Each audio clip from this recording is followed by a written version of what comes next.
Hello and welcome to Killer Queens, a true crime podcast. I'm your host, Torella. And I'm your better, prettier, younger host, Tori.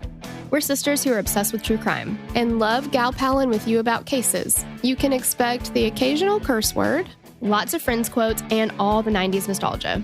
To get in on the conversation, check us out at killerqueenspodcast.com. You can also find us on Instagram and Facebook at Killer Queens Podcast, and we're on YouTube at Killer Queens, a true crime podcast. Okay, y'all, grab your Capri Suns or your Surge, and let's talk about some true crime. Hey, you guys. Hey, guys. We're finally doing an Unsolved Mysteries one. Gross. Oh. I like the show, don't get me wrong, but you know how I feel about unsolved cases? Oh, they hurt my heart. Okay, so. Yeah. And this is the remake of Unsolved Mysteries. We're not covering it like a Doc Jam. It's just there is an Unsolved Mysteries on this one. Yes, and it is part of the, I don't know what they call it. They don't call them seasons. They're like... They call them volumes. Volumes, yeah. So it's volume 1. It's volume episode 1. 4. I think so. It's called No Ride Home. Yes. Yeah. Thanks to Jennifer Ralston-Smith for suggesting this case. Absolutely. And I'll go ahead and do a little trigger warnings here. So we're going to be talking about murder, hate crime, racism, and description of human remains. So if any of that is unsettling or you don't want to hear a case about that, no worries. We will absolutely catch you on the next episode. Totally. Thanks to Madison for writing this one up for us too. Yes. Yay. We love it. So let's do a little background or overview. Yeah. So on April 3rd, 2004, 23-year-old Alonzo Brooks left his home in Gardner, Kansas, and told his mother, Maria, he was headed to a party with friends. This was the last time she'd see her son alive. Less than 24 hours later, Maria tried to file a missing persons report on her son in Cygne. Oh, I think it's Cygne, Kansas, about an hour away from their home. Alonzo's friends who'd given him a ride to the party somehow left without him, and it was at a party in a small town where he was one of only 3 people of color in attendance. 27 days after Alonzo went missing, his family found his body on a creek bed not far from the farmhouse where the party had been. Strangely enough, his body wasn't hidden, and the area had been searched multiple times before with no signs of Alonzo. His manner of death was initially ruled as, quote, undetermined, and closed by the KBI, stating that there was no evidence of a homicide. Alonzo's family has continued to fight to prove that he had been the victim of a hate crime and that his murderers are still walking free. Ugh. All right. Well, before we jump into today's case, because we got lots of thoughts about that, we want to let you know that we've got even more content over on our Patreon. And if you don't know, Patreon is a service that allows you to provide monthly financial support to your favorite content creators, such as us. Oh. And it's a win-win. So you get bonus episodes and you get to help us keep producing great content for you. Oh, yeah. So tomorrow, our murder mixtape drops, and we're covering the murder of Jennifer Bastian. She was murdered at 12 years old, and her case was similar to another murder in the area, and the police investigated them together, to the exclusion of suspects in one if they didn't match the DNA in another. So they were very laser focused on these were similar cases. Together. Yes. Yeah. But fast forward decades, and forensic genealogy saves the day and turns what investigators thought they knew completely upside down. You guys, it's wild. It is. You got to check it out. So that drops tomorrow. And then on Friday, we drop our 5th installment of the docuseries that we're covering right now on Doc Jams. And we're in the middle of Heist, which tells the story of ordinary people who almost get away with extraordinary heists. And this week is part 1 of the Bourbon King heist, where this guy, Toby in Kentucky, gets his friends to help him steal the world's most expensive bourbon and triggers a media-savvy investigation. Whew. There's steroids. Yep. There's a lot of gollies. Golly. Yeah, if you want to hear some gollies, you want to come for this one. It's wild. Pappygate, never heard of such. And of course, Sunday, we drop our weekly catch-up episode. We lovingly call it T to the 4th Power Y, Time to Talk to You, otherwise known as the Titty. Where we just gab about life. We talk about what's going on, fun stuff, we never know what we're going to talk about. It's crazy. Literally, you never know. So head over to patreon.com/killerqueenspod if you want to get bonus episodes. And once you join, you don't just get like what we're releasing this week. You also get the entire backlog of like, what is it, up to like It's over like 400 bonus episodes that you could binge right now. So Oh, yeah. you get lots of good stuff. And if you want to make sure that you never miss an episode or an event, join our email list. So that's killerqueens.link/email. And we actually have really good reviews on our emails. People love it. We do like a weekly 90s thing. We share some, more personal content in there too. So check it out. Yes. So let's get on to the case. Let's do it. Alonzo Tyree Brooks was born on May 19th, 1980 to Billy Brooks Sr. and Maria Ramirez. Alonzo, who friends referred to as Zoe, grew up in Topeka, Kansas with his mother Maria and his 4 siblings. So that's 1 brother and 3 sisters. And Alonzo was the baby. It seemed like there was a good age difference between him and his siblings because he was always left out, and it was like, they were like, well, he's a baby. He can't do this, or he's too little for this. And we're all going and doing this thing or whatever.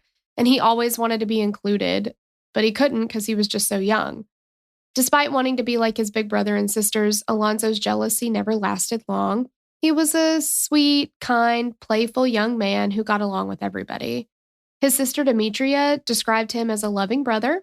He loved to play football, basketball. He rode bikes. He was a really active guy. It seemed like he could just like walk onto any sport and play it. Catching and throwing balls, all those things. Yes, kicking balls even. Sliding. He might have been able to slide. I don't know. It's just like, there's so many things that people can just do. And I'm like, if you get a ball near my face, I will die. I will die. Just heart instantly stops, yes. Yes, I will pass out. He and his best friend, Rodney English, would build bike ramps in the middle of the road and jump off of them on their bicycles. And Rodney talked about one of the favorite games of theirs that they would play in their front yard was called King of the Hill. So one person would stand up on the top of like a mound of dirt or debris or whatever, and the other one would just try to knock them off of it. It's like American Gladiators. Yeah, so funny. And then whoever stayed on top without falling off was the King of the Hill. That's just such like I can see my boys doing something like that together, Right. It's extreme. Yeah, where like you and I, when we had extra time or whatever, we played like doctor's office and we'd set up a desk. And I mean, this was all me, I guess. You probably didn't care about the paperwork. I wanted the paperwork to be right. I wanted like... Yeah. Or we would spend a lot of time drawing out blueprints for our bedroom. Yeah. Always with like a little window, what do you call it? Like a window seat? I wanted a window seat bad. And like we would, just because we shared a room. So we'd try to figure out like, how can we rearrange our room and have all of our blow up furniture like in the right spot to make it feel like an apartment. That's what we wanted. Yeah. Alonzo's sister, Felicia, said that her brother was a neat freak. He always had to be clean. He like always had his clothes ironed and he had to have that like crease in the right spot. Like very, very put together. His favorite color was red and he was often wearing red and black. His friend said that he usually had on big boots and he would always wear a beanie, but he would pull it down like over his eyebrows so you could just see his eyes like peeking out. And like they showed pictures of it in the Unsolved Mysteries episode. And it was funny like hearing somebody describe it and seeing the pictures of it because it's spot on. Like that's how he liked to wear his beanie. It was cute. Billy Jr., Alonzo's older brother, would tease him and wrestle with him. And Billy said he wanted to toughen up his baby brother and make sure he could take care of himself. He's like, you have to, you got to make sure that like people know you're tough and they can't walk all over you. And he was like, Alonzo was a really kind person and he worried that people would take advantage of that kindness. So he wanted to toughen him up. And his mom was like, leave him alone. He's a baby. Yeah. When Billy Jr. turned 18, he left the family home in Topeka, and Alonzo and his mother moved to nearby Gardner, Kansas, which was about an hour southeast. Alonzo graduated from Topeka High School and started working for Countryside Maintenance in Gardner as a custodian. Now, Gardner was a little bit different from Topeka. Topeka was more of an urban area. Gardner was kind of that slower on country time, sort of place. Would you call it a bedroom community, you think? Because, it's if Murfreesboro is the bedroom community of Nashville, would Gardner be a bedroom community of Topeka? I don't know. I guess so. I'm still not sure how to use that term, but I see it often. So it's used often, yes. I'm throwing it in there. But it was a big adjustment for the Brooks family. It's just a very different environment, but everybody said Alonzo had no problems making friends. Like, he immediately kind of made friends, had that group of people that he liked to hang out with, and he was enjoying life. Mm-hmm. On Saturday, April 3rd, 2004, Alonzo told his mom that he was going to go to a party. His mom asked him what party he was going to, and even though Alonzo at that time was 23, he was still Maria's baby, and she wanted to know where her son was going to be. You're damn right. You live with me, you're going to tell me where you're going. Well, and also, I don't think, however old you get, you'll always be your parents' babies, right? Gosh, I know. Yeah. So Alonzo told her that a guy was leaving for the service and they were all going out there. Later that evening, Alonzo's friend, Justin Sprague, arrived at his home to pick him up. And Justin said he didn't remember exactly how he heard about the party, but another friend, Daniel Fune, said that someone called him and told him about it, so they decided to go. So Daniel said that he didn't remember Alonzo going to a lot of parties, that he typically hung out with his friends in small groups. And Daniel also said that he wasn't super close with Alonzo, but his brother was good friends with Alonzo's brother. And he knew that Alonzo was a very talented football player, and he was just an easy guy to get along with. Justin said that he remembered Alonzo putting on 2 pairs of socks before they left, and his mom said it was because he needed support since he'd hurt his ankle recently playing basketball. So Alonzo was dressed in blue jeans, a t-shirt, a sweater, a beanie, and boots. And Alonzo said bye to his mom, and they left the house with Justin driving the car. The party was 47 miles away from the town of Cygne, and it's about an hour away from Gardner. This had better be a good damn party.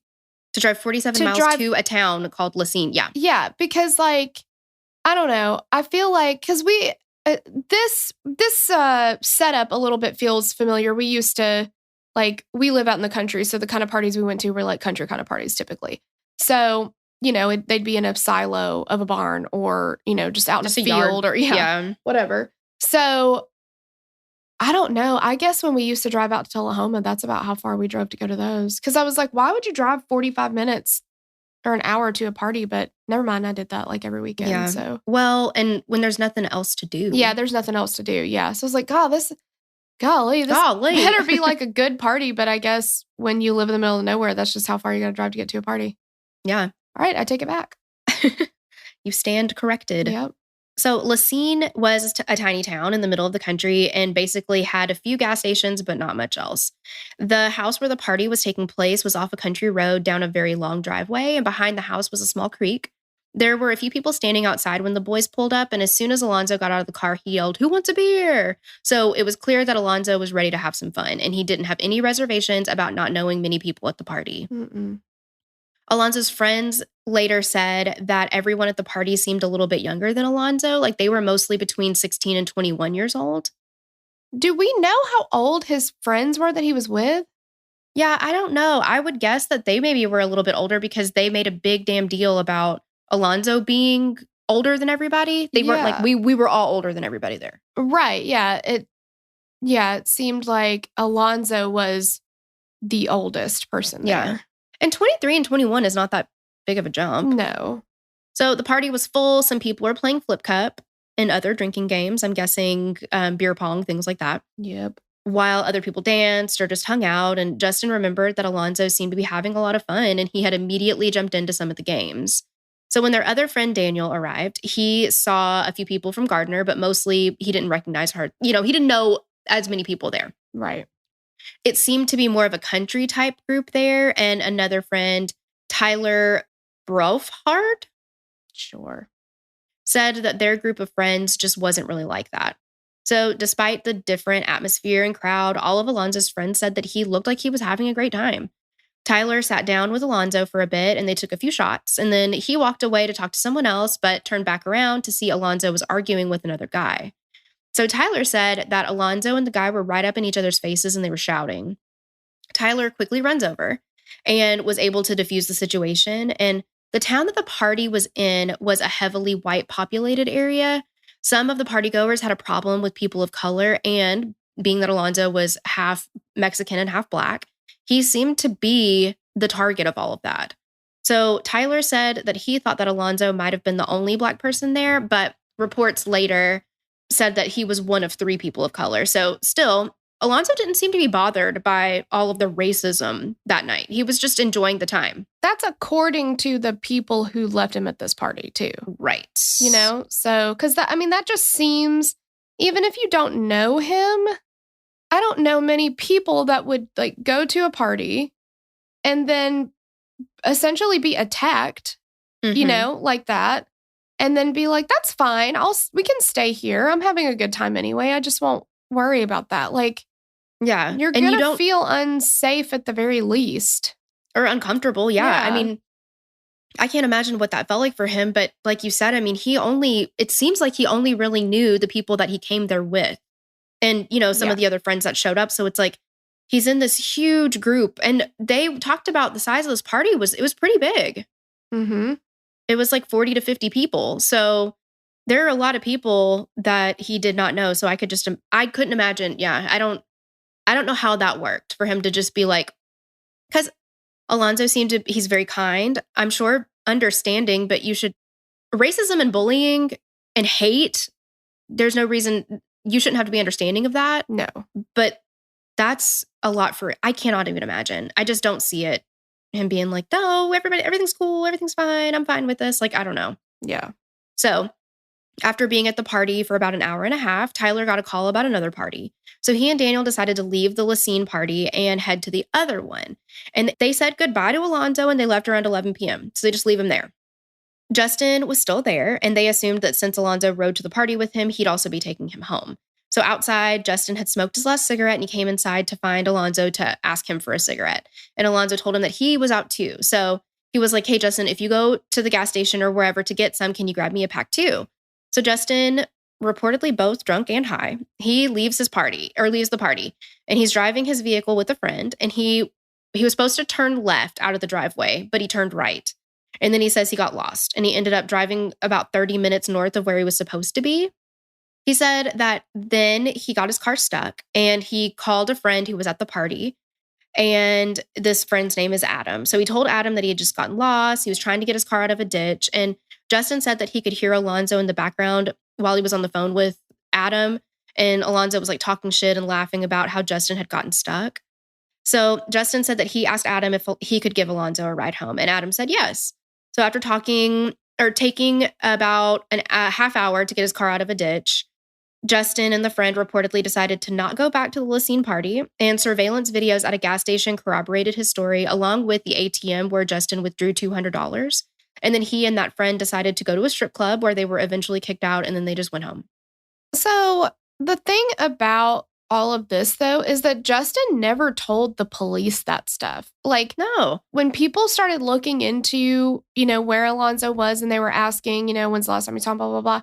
Justin doesn't tell anybody that he left with somebody. He said he makes it sound like he left by himself to go get cigarettes, and that, he took a wrong turn and blah, blah, blah, whatever. He doesn't mention anything, I don't think, about going to the strip club. Like, no. And he also was drunk and high, which he also did not report to the police because he didn't want to get a DUI.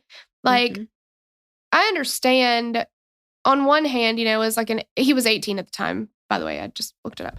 I understand as an 18-year-old kid just being stupid and not, you're like, well, I'm going to omit this because it's going to get me in trouble.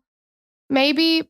But at the same time, it's like, grow up. Your friend is missing.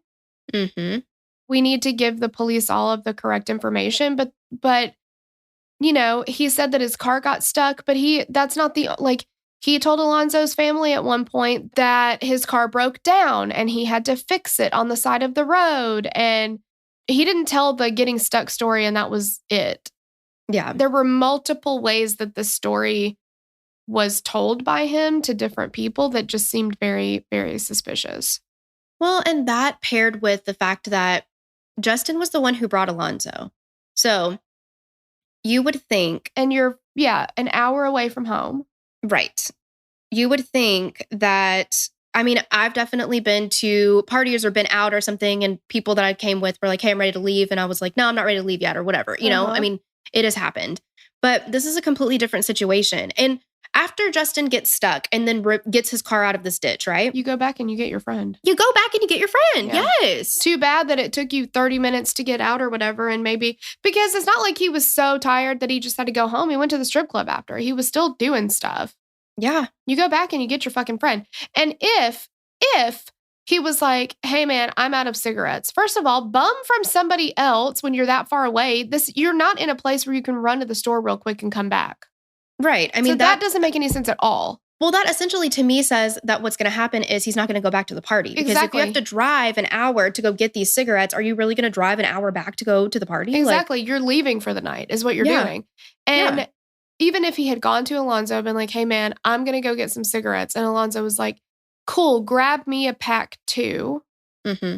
Like, I don't believe that happened, but it's like you said, Justin knows how far he's going to have to go to get cigarettes. So probably he's not coming back. So maybe he went to Alonzo and said, hey, I'm going to leave and I'm going to get cigarettes while I'm out.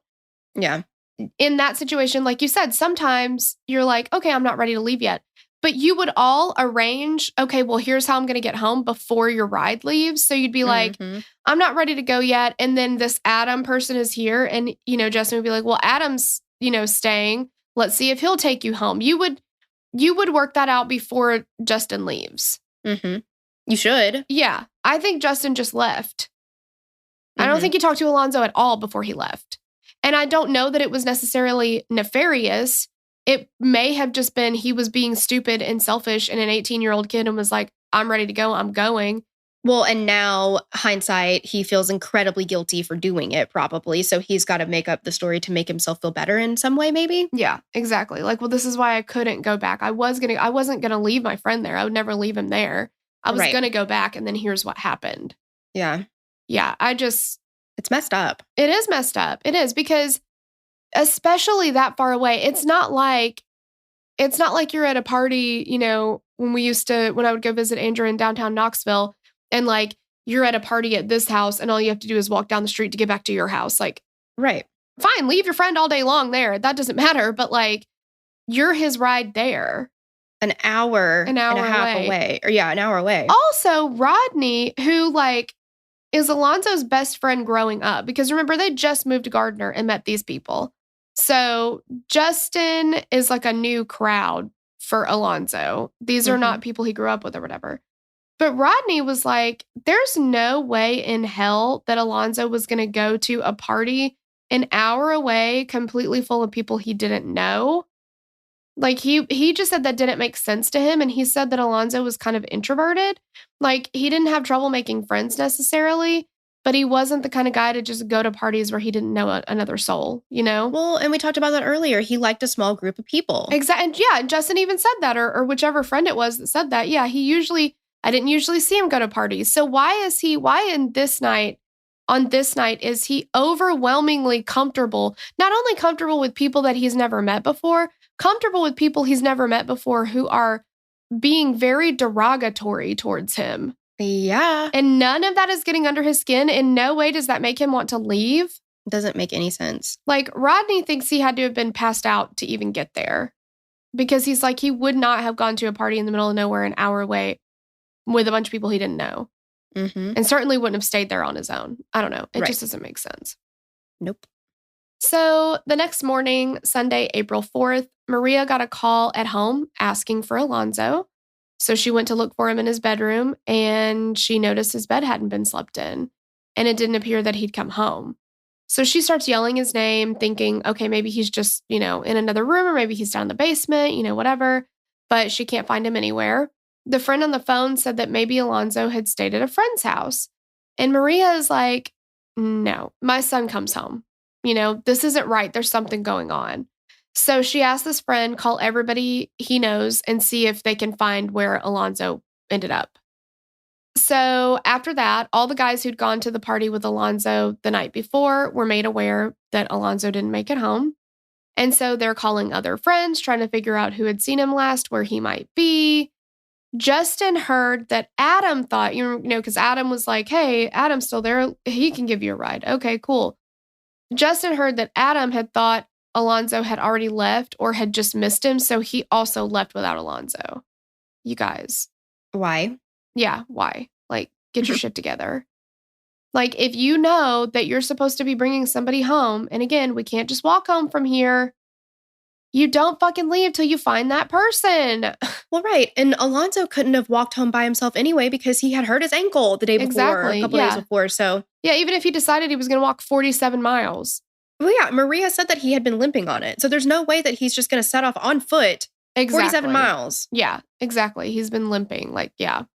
So back in Topeka, Alonzo's friend Rodney gets a call from Maria, and she told him what was going on and that they couldn't find Alonzo.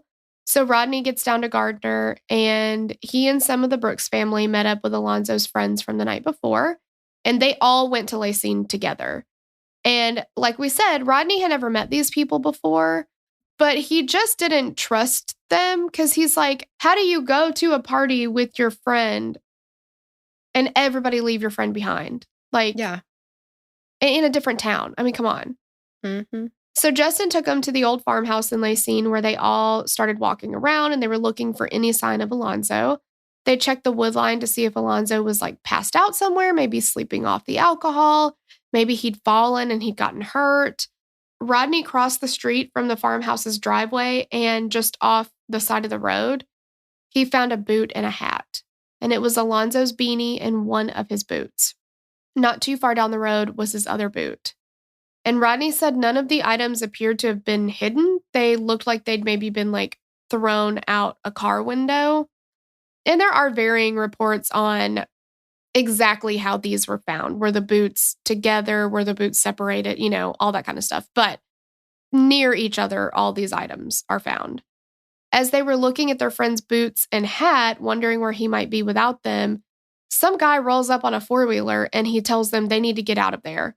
And immediately, Rodney knew that something was wrong. And you can even see in the Unsolved Mysteries episode, and he says, like, he's uncomfortable being in that area. Yeah. Mm-hmm. It's bad. Like, Cygne was not a city that was known for any type of diversity, not known for any type of acceptance of other races. And Justin just kept telling Rodney that Alonzo was having a great time when he left, and he didn't know of any race issues going on that night, quote unquote. I don't believe that, not one little bit. No. Like, Justin would have had to have been blackout drunk at that point to not have known. Yeah. Do you know what I mean? Like, I feel like the way that it came across with people getting each other's faces and people, you know, you could, if you have ears, you can hear it. You know what I mean? Mm-hmm. Like, if you have hearing, you can hear it. I don't understand how he didn't see it, because it seems like tensions were high at this party. Everybody could feel it. Yeah, everybody could feel it. And if this isn't a tiny little farmhouse in the middle of nowhere, I can't imagine there's 200 people at this party. Right. You know, but that's another thing about this case is it's very unclear how many people were there. It's very unclear who all was there. Mm-hmm. Like, how many people live in Cygne? It's no bigger than your mama's Jack Russell. Why can't we figure out who the fuck was there? I have no idea. Yeah.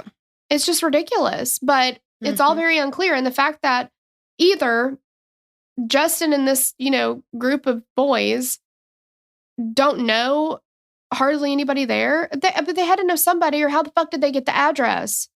Yeah, it's in the middle like you of just nowhere. stumble upon it. Yeah. Yeah, so you knew at least one person there, but okay, if you didn't know a lot of other people, I get it, but there's got to be a way that we can get to, you know, the person who gave you the address, they've got to know some of the other people there. Like, why can't we get a head count of who was there? Mm-hmm.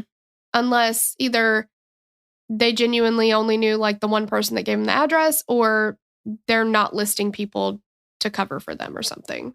Yeah. I don't know. I don't either. So Maria goes to the police station and she wants to file a missing persons report. And they told her, of course, she's got to wait 48 hours. And she's like, well, fuck that.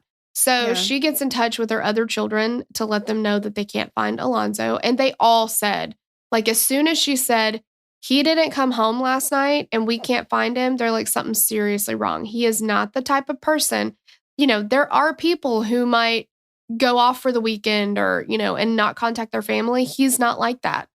This has never happened with him. So they knew something was wrong.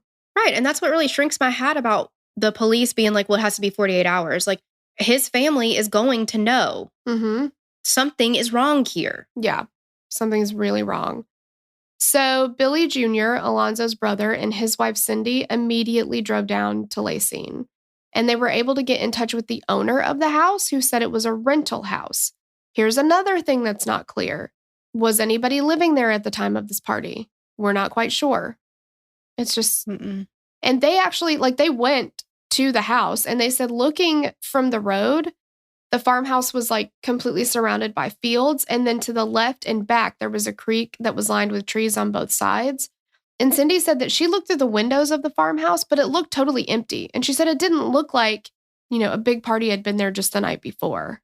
Where did everything go? They didn't stay up extra late and clean all that shit up. Exactly. Where did everything go? Unless something happened and they had to clean it up. Well, absolutely. Yeah. So, but that doesn't make sense. I mean, anytime you go to, especially with young kids like this, they all said that everybody was younger than Alonzo. So we're talking about 16 to 21. When you're that age, if you're just partying, you pass out, surely to God, a bunch of people passed out there. You would think. When you party out in a field or in the middle of nowhere, you're going to end up staying where you are. So, because otherwise you got to drive really far. It's not like, again, you can just walk to where you're going. So, right. You mean to tell me they all woke up early and, cleaned this house or something? Well, there's absolutely no way because you're playing Flip Cup, right? Beer's everywhere. Oh my God, beer's everywhere. So what you're going to have to do is you're going to have to go ahead and mop, then sweep again, then mop again. You're going to have to do it. You have to mop twice because that shit is sticky. It's very sticky. And the whole house smells like beer. Mm-hmm. I mean, I don't know. That's just very strange. It's suspicious. Yeah. So they're driving through town and they said that people were just staring at them, giving them stink eye. And when they got to the Lynn County Sheriff's Office to meet with Sheriff Marvin Stites, he told them that Alonzo was just probably doing what kids do and he'd just be back soon. Naturally. He probably just took off on foot, you guys, and was just walking around. And they were with no shoes on. Yeah. And a messed up ankle and it had rained. And he's just probably walking around for fun? No. When officers say this kind of stuff out loud, I'm like, do you hear yourself? I know. Do you not? What is happening? Yeah. One of the deputies, Paul Filla, said that he was told to go to the farmhouse because there was a report of a missing person. He didn't see any sign of Alonzo in the house, and he and a few other deputies walked the creek bed, but they didn't find anything suspicious. At the end of the day, on April 4th, Deputy Filla reported back that he had negative contact with the missing individual. And 3 days later, on April 7th, Alonzo's case was turned over to the Kansas Bureau of Investigation, or the KBI, with the Lynn County Sheriff's Office assisting now.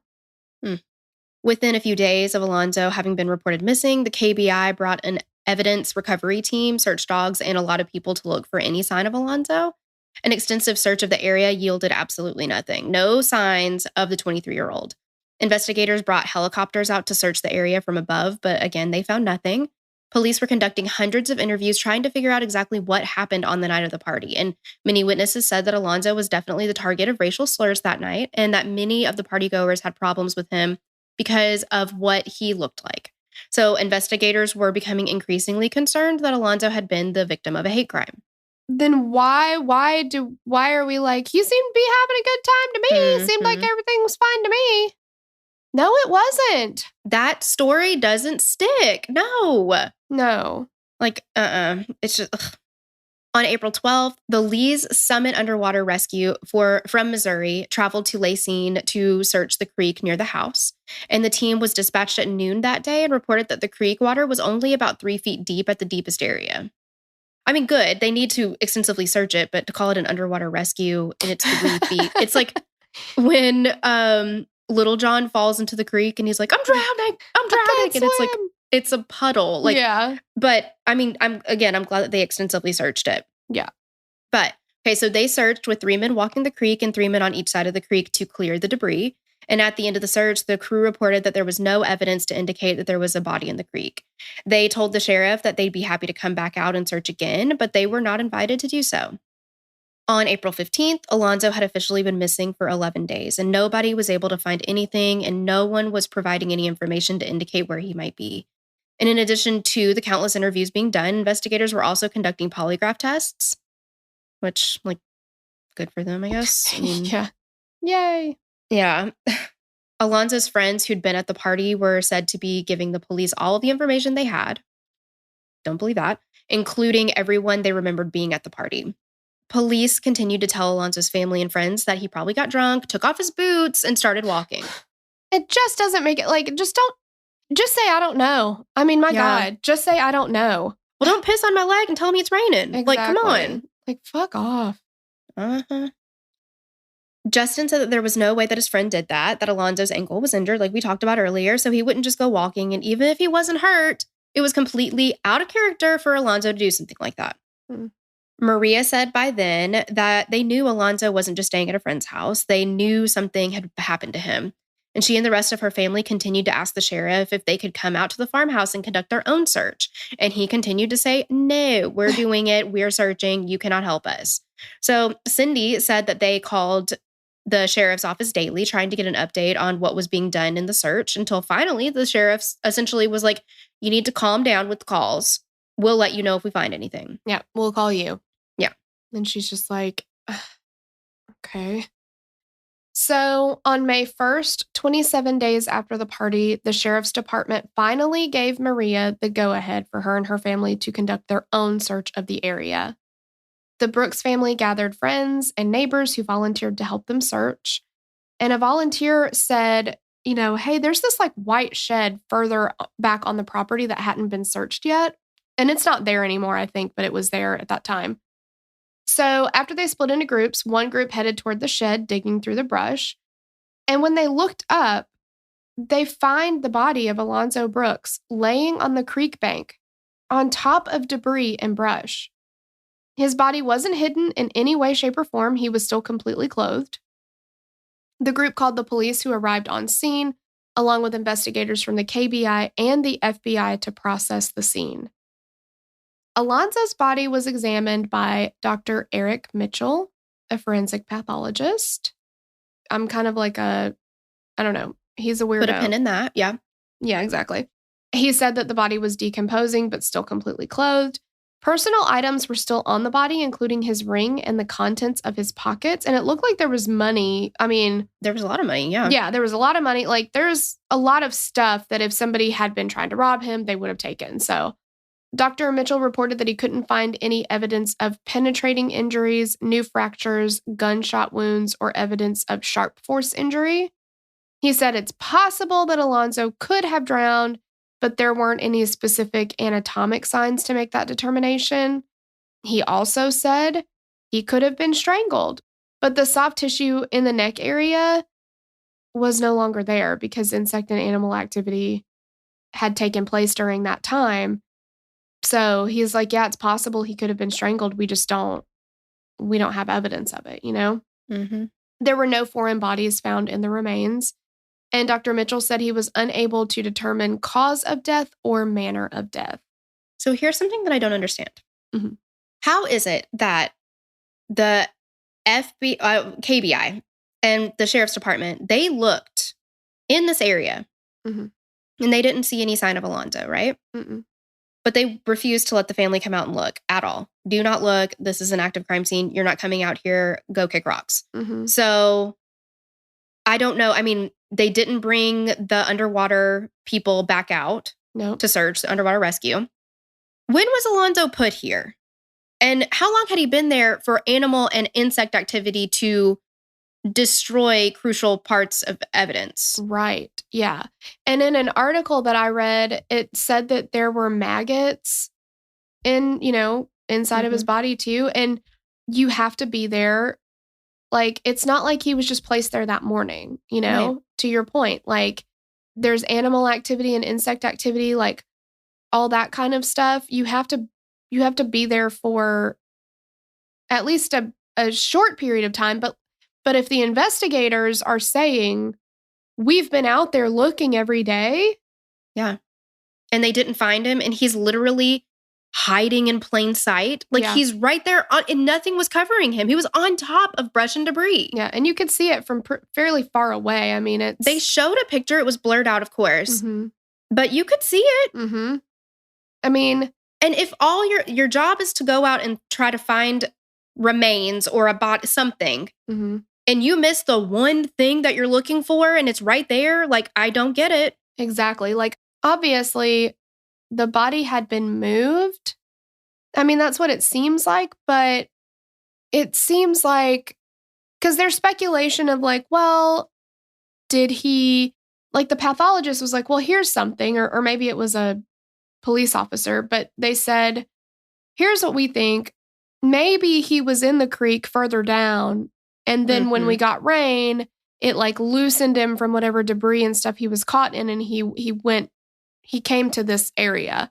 But again, didn't they search the whole creek? Like, it's what it seemed like to me. And also, how wide is this creek? And it's only 3 feet deep. yeah, Can his body make it all the way down? Like, it's not like rushing water. no. And that's what the underwater rescue people said. They were like, if there had been a body there at any point, we would have seen it. The water wasn't very deep. And they had cadaver dogs. They had all kinds of stuff. They had helicopters. They had all kinds of stuff. You would have seen that. Mm-hmm. So I don't know. And Billy also said was like, dude, he was not sitting in water that whole time, because you see the pictures of the items that they found in his pockets. Mm-hmm. That money is in perfect condition. Well, he had pieces of paper, and they didn't look, because I mean, if paper gets wet and then it dries, Mm-hmm. It did not appear as if he had been sitting in or floating in water. Mm-mm. Or that he'd even gotten wet. No. I mean, and it had rained since then. If he had been out there, Exactly. Yeah. And nothing was wet. And Billy also said, there are things that happen to a human body when they are in water, decomposing. They often get very bloated. There are changes to the coloration of the skin and things like that. And he said Alonzo he almost made it sound like he just looked like he was sleeping there. That's what I got too. Yeah. And now he had started to decompose, so I'm not saying he looked, exactly like he was sleeping. Right. But as far as his coloration and the fact that like there wasn't all this bloating and there wasn't, I mean, he's like, he wasn't in that water. He just wasn't. Mm-hmm. Like, you would have known. Yeah. And he would have had to have been in the water for a month. Mm-hmm. Again, just no, he wasn't. So Billy believes, that his brother's body was placed there. And he thought that after his family was given the go-ahead to conduct their own search, word spread that police were done looking. So somebody decided to leave the body there for them to find. I mean, that's definitely possible, but it seems like why would you dump the body somewhere somebody's going to find it immediately? Yeah. Because that's just more evidence that somebody has to possibly solve the crime. Mm-hmm. I don't know. Or maybe, I mean, there are people who they like to see it in the news and stuff. So I don't know, But I mean, the fact of the matter is they haven't solved it. So yeah, that's true.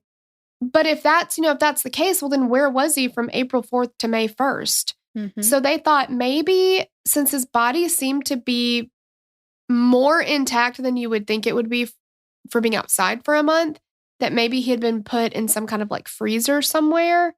And Dr. Mitchell said that because of the decomposition, he's like, there's nothing that we have that would let us know whether his body had been previously frozen or not. Mm-hmm. So there's just kind of no way to really know that. But in March of 2019, the KBI released a statement about Alonzo's death. They said that there was no evidence gained throughout their investigation to indicate that Alonzo was the victim of a crime. For this reason, they're closing the case. Mm-hmm. Obviously, Alonzo's family and friends are stunned. It seemed very obvious to them that he'd been the victim of a homicide.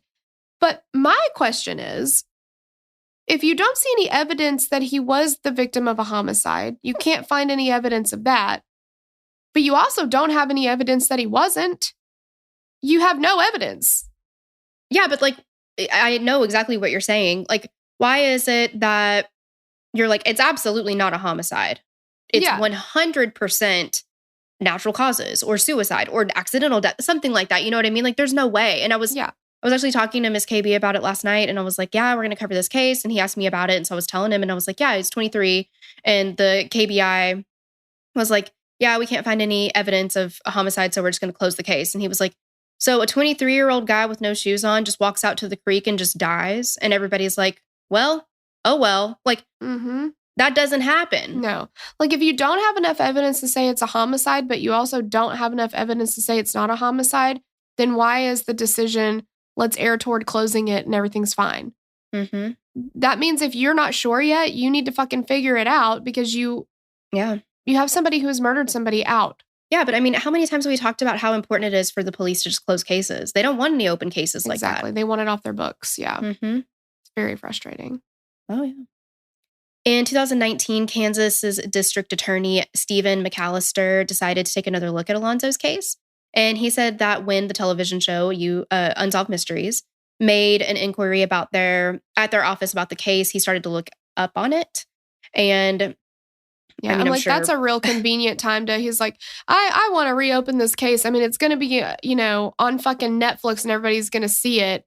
But my motives are just to check it out. Well, that's neither here nor there, though. Yeah, exactly. Because he'd planned to do it, obviously. Sure, it just coincided. Didn't get around to it. Yeah. And now's the good time, yeah. Yeah. So not long after, McAllister requested that the FBI reopen the case. In regards to the initial investigation, McAllister said, quote, it just led to kind of, I think, throwing up their hands when they didn't end up with an obvious suspect. No shit.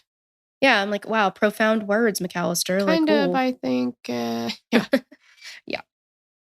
In addition to issues with the initial investigation, questions had recently been raised regarding the practices of Dr. Eric Mitchell, who performed Alonzo's autopsy. So here we are, take the pen out. We're talking about it now. Yes. There were stories from before he worked in Kansas that Dr. Mitchell, while working in New York, routinely removed organs from corpses and improperly stored them in his office, all without the consent of the person's families. Do you know what word I find most troubling in that sentence or in that whole thing? No. Before he worked in Kansas, he was basically asked to leave New York. Yeah. Yeah. So why then does he get the job in Kansas? Well, you know why. Like, because the people in New York, and this is speculation, 100%, I don't know. But I'm guessing that they were like, we need you to do GFO. We're going to give you a good letter of recommendation. Sure. As long as you're just not our problem anymore. Please don't come back here. Yes, because you're causing a lot of problems here. So that is be gone. Frustrating. Oh, of course it is. Yeah. So the FBI agreed to reopen the case, even offering a $100,000 reward for information that led to a conviction in Alonzo's case. And in July of 2020, the FBI exhumed Alonzo's body from the Mount Calvary Cemetery in Topeka to perform a second autopsy. In April of 2021, a federal forensic examiner performed the autopsy and determined that injuries to parts of the body were, quote, inconsistent with normal patterns of decomposition. Alonzo's death was officially reclassified as a homicide, and these exact findings have not yet been made public. It seems pretty clear to Alonzo's friends and family and now to the FBI that Alonzo was the victim of a hate crime. Soon after his body was discovered, rumors began to circulate regarding the events of the night of the party. The first consideration was that Alonzo's friends may have known more than they let on. Though most people don't believe that they had anything to do with their friend's murder, they think that they may have noticed a significant amount of racial tension at the party with aggression that was directed towards Alonzo. It's even suggested that perhaps his friends didn't actually get lost or stuck, that they may have left the party because of what might happen to them if they stuck around. I just don't understand why you would leave the most vulnerable person there if you yourself are scared. Exactly. That's pathetic if that's the case. Most of the widely accepted rumors have been posted to blog sites by anonymous users and then confirmed by others. So these are the following pieces of information that are often brought up but have not been confirmed by investigators. So one story is that Alonzo was flirting with a white girl at the party that night. Witnesses said that while there was already some tension at the party, this is what sent some of the guys over the edge and essentially gave them the fuel that they, quote, needed to attack and ultimately murder Alonzo. There was also a second party going on nearby. At this second party, there was an altercation, which led some of the partygoers to the party at the farmhouse. Some reported that the people who joined the party just fueled the fire that was already going on between Alonzo and the other partygoers. So it's like they were causing trouble over here, so they left, and now they're going to come cause trouble over here. Mm-hmm. The fight that Tyler recalled seeing where Alonzo and another guy were yelling in each other's face was not the only fight that night. Witnesses also said that racial slurs were being thrown around throughout the night, often directed at Alonzo. His friend said that Alonzo wasn't really letting anything like that bother him that night. But again, Rodney was like, absolutely not. How? Now, I am not the kind of person who can hear something like this going on and not say something myself. Right. Even if, let's just say hypothetically speaking, which I don't think it happened, but let's say that Alonzo wasn't bothered by it. I would be getting my ass into a whole heap of trouble, probably being like, you better fucking calm down and not say, or let's leave. Like, I don't want to be around anything like that. Yeah, let's leave. This is not okay. Yeah, because I have started some shit at a party once. I brought a friend of mine who was gay, and they were making all kinds of gay jokes. And I was like, here's what we're not going to do, okay? Mm-hmm. And my friend was like, please don't make a scene. And I was like, no!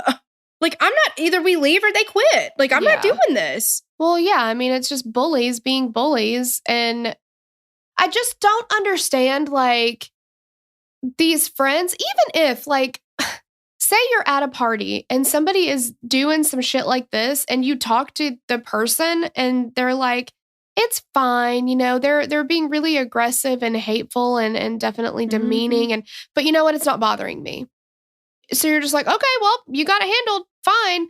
Like, yeah, and then leave that person? Yeah, and then leave that person there. Like, no, even if they're okay with it, it's like, you know what? Let's go somewhere else. This is not the environment we want to be in. And I damn sure I'm not leaving without you. Right. And also, guess what alcohol does in that situation? Mm-hmm. It only bolsters that feeling. Everybody gets their panties in a twist and everybody wants to start fighting everybody. Yeah. I literally cannot even count how many times that, like, when we just used to, like, go to the bar or whatever, like, you're walking through and a guy will accidentally bump into another guy because it's crowded or whatever. Yeah.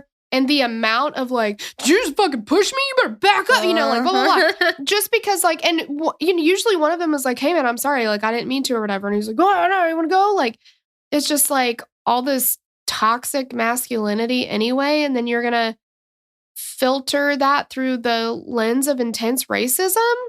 Right. That's not a safe environment. No. One thing that I thought about, and I cannot remember the name of this movie. It had, I watched it on Netflix like a long time ago, and it was like it was set in, I don't even remember, Montana maybe? Or nope, Wyoming. It had Jeremy Renner in it. Mm-hmm. Wind River? I can't help you. I've never seen it. Yes, Wind River is a 27 neo-Western murder mystery film. Blah, blah, blah, blah. Okay. So this is something that it takes place on an American Indian reservation in Wyoming. That's where it is. So they find this girl dead. She's 18 and she's in the snow and she's almost naked. She's barefoot and she's just like in the middle of like nowhere. Like there's nothing around, she's like just in the middle of nowhere and she's frozen to death. And they're trying to figure out, what has happened. So they're investigating this, but and if you haven't seen the movie and you don't want a spoiler, then skip a few seconds ahead. But it's 2017. So if you haven't watched it in 5 years, sorry. But what ended up happening was she was dating this guy and he was like living on, it was like these guys were out there doing some type of like work in the area or whatever. So they had like trailers where they all stayed there, to do this like construction work or something. Like a portable or something. Yeah. So she was dating this guy and he lived in one of those. And the other guys that he worked with came in and they had been like giving them a hard time about, like being together or whatever. And these were just like real pieces of shit. And so there had been some tensions with like, just very like, they were kind of like sexually aggressive and they were like kind of getting into it with this one guy or whatever. Well, she was there that night and then like a bunch of them come in. They've been drinking, I think, and they get in a fight with him and they try to rape her. And so he, who's played by John Bernthal, love him, he's like stands up for her, is getting in a fight with this guy, and he's like, run. So she takes off running as fast as she can. And she's running so far and that she ends up freezing out there. But they ended up killing the guy too. And they buried him like somewhere up on a mountain or something. And they ended up finding his body frozen, at another time. But I was thinking like, okay, Alonzo was hurt and he wouldn't have just taken off on foot unless he had to run away. Unless he had to run away. Unless it got to the point where he knew that something was happening and he tried to get away and they caught up to him, like, or maybe, because he's running, maybe his shoes come off as he's running. Yeah.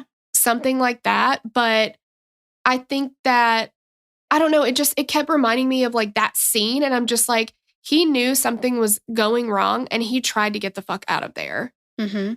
And obviously they caught up to him or whatever happened, but something happened. Yeah. And that would be the only reason that he would have left on foot, was to get away from a fight or an attack that he saw was coming. Yeah, that's a really good theory. But like something happened and like there's, the biggest theory, and there's, not any proof, is that there's a Lacine family that's behind Alonzo's murder. There's apparently a specific family that people believe are behind it. This is a well-known family. They are very well connected to law enforcement, reportedly. Some of the family members were said to have been at the party that night. People believe that they attacked and murdered Alonzo, then stored his body in a freezer until they moved it. Many people who are supposed residents of Lacine said that members of this family have bragged about their involvement in the murder. Disgusting. It is disgusting, but there's just, why is there so much like, we don't know? Like at the time of the party, there were supposedly 4 men that lived there and they had gotten evicted either just before or just after the party. Mm-hmm. Why don't we know that information? Right. That's something easy. When did you evict them? Right. Yesterday or today? Like, yeah. So people think maybe this was their like last hurrah after they got evicted. Yeah. The thing is, and with all the cases that we cover, unless everything has been released, with active cases and open investigations, we don't know what we don't know. Yeah. And police aren't releasing anything, or they're not releasing much. Yeah. I mean, it doesn't seem like anybody has come forward with any concrete evidence because there's been no arrest made, anything like that. Well, and there is really good I think incentive should be a good person and tell the truth. Yeah. But there's also that $100,000 reward. So I know, which is kind of a double-edged sword because you also get like once you post a reward in a case, you start getting flooded with bullshit calls, which is everybody wants that money. Yes, which makes me just like so lose faith in humanity. Like, why would you call about a murder investigation, somebody who has lost their son, lost their brother, and you're going to make shit up to try to get money? Like, It's awful. I know. But at the same time, it can also lead to, be that thing because, a lot of people think that anybody who either witnessed what happened or who has information is too scared to come forward because maybe they've been threatened or something. Yeah. So maybe a reward would be like, okay, well, but if they're connected to law enforcement, I mean, that's sticky. But you would think if you contact the FBI or the KBI, that should remove go over that, there, right? Yeah. Yeah. I don't know. But Alonzo's death has now been reclassified as a homicide. Alonzo's family are still hoping that they'll see the people responsible for Alonzo's death brought to justice. If you have any information regarding the murder of Alonzo Brooks, please contact the Kansas Bureau of Investigation or Alonzo's family directly on the Justice for Alonzo Brooks Facebook page. Now, my stance on unsolved murders and things like that, unsolved cases, hasn't really changed because it hurts my heart, again, too bad. I think that it's so important to talk about them, but it makes me so angry because I'm like, somebody knows something. Exactly. But that being said, I could talk about this for forever. There's just so much here to like, what happened here? Why this? What was this about? Yeah. Yeah. So hopefully it's just been so long. Like, somebody come forward already. Like, I somebody know. bust this wide open. This is Yeah. ridiculous. 18 years. Mm-hmm. He was 23 years old. Yeah. So sad. Mm-hmm. Well, let us know what you guys think happened. Absolutely. And If you have any theories. Yeah, thank you so much for listening, and we'll catch you on the next episode. Bye. Bye. We'd love to hear your thoughts on this case. Connect with us on Instagram or Facebook to continue the conversation. Thanks for listening, and we will meet you back here next week. Bye. The theme song for the show is created and composed by Stephen Toby. You can find more of Stephen's work on SoundCloud. Our logo was created by Sloan Williams of Sophisticated Crayon. You can find more of her work on Etsy. Visit us at killerqueenspodcast.com for merch and other info about the show.